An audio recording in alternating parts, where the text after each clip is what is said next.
Hey guys, today I'm going to show you how to make a roll cake. This is also known as a jelly roll or a Swiss roll, and they're all the same thing. So to make this delicious treat, here are the ingredients you'll be needing.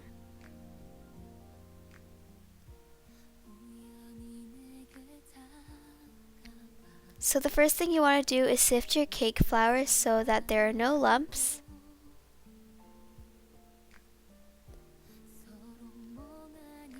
And now you want to beat your egg whites. Make sure these are at room temperature.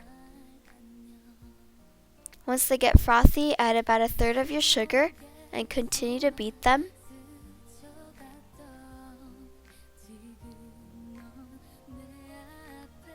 When it gets even more frothy, add another third of your sugar and continue to beat it.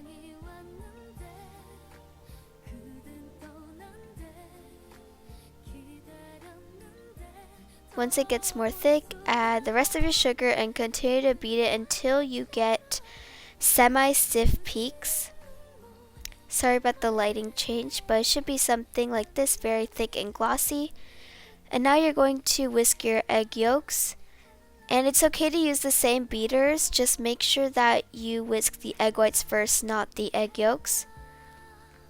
And now add half of your sugar and continue to beat the mixture. When that's combined, add the rest of your sugar and continue to beat it.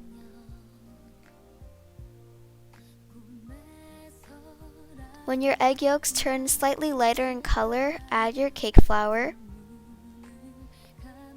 And originally I was supposed to carefully mix this in with a whisk, but I found out that you could just mix it regularly,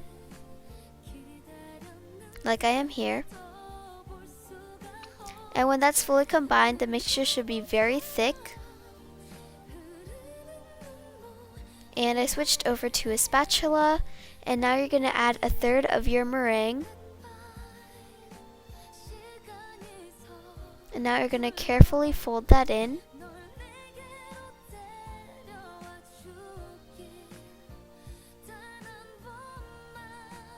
When that's combined, add another third of your meringue and just fold it.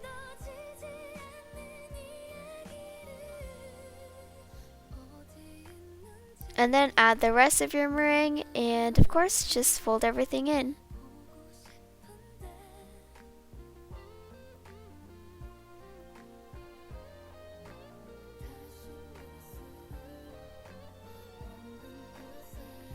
And now line a baking sheet which is 10 inches by 15 inches with parchment paper, and then pour your batter into the baking sheet.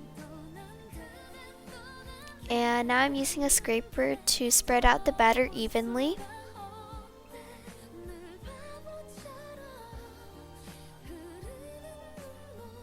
And then you want to bang the tray on the countertop so that the air bubbles can be popped. Now bake at 340 degrees Fahrenheit for 25 minutes or until a toothpick inserter comes out clean. In the meantime, add a tablespoon of sugar to a cup of heavy whipping cream. And you're going to beat this until you get stiff peaks.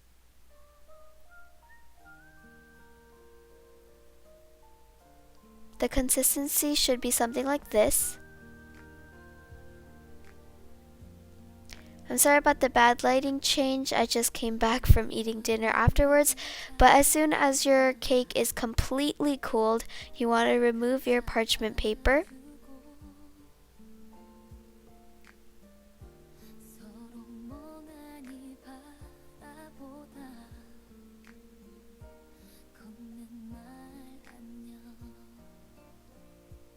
And now you want to cut one of the ends in a diagonal cut so that the end will close better. And now you want to take your whipped cream and just spread it evenly across the whole cake. Make sure to leave a little space that's empty on the side that's going to be rolled in, like the edge. So now I'm just rolling it. This part can be a little bit tricky. A lot of people use parchment paper to help them, but I found that it's just easier to roll it with your hands.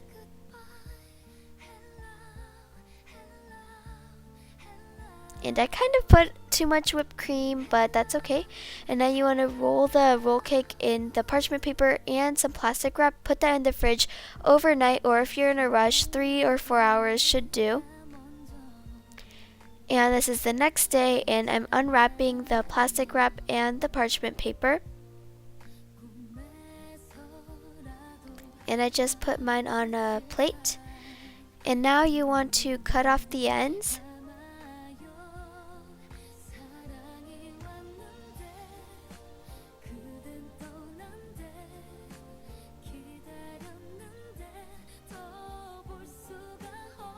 And make sure you don't throw these away.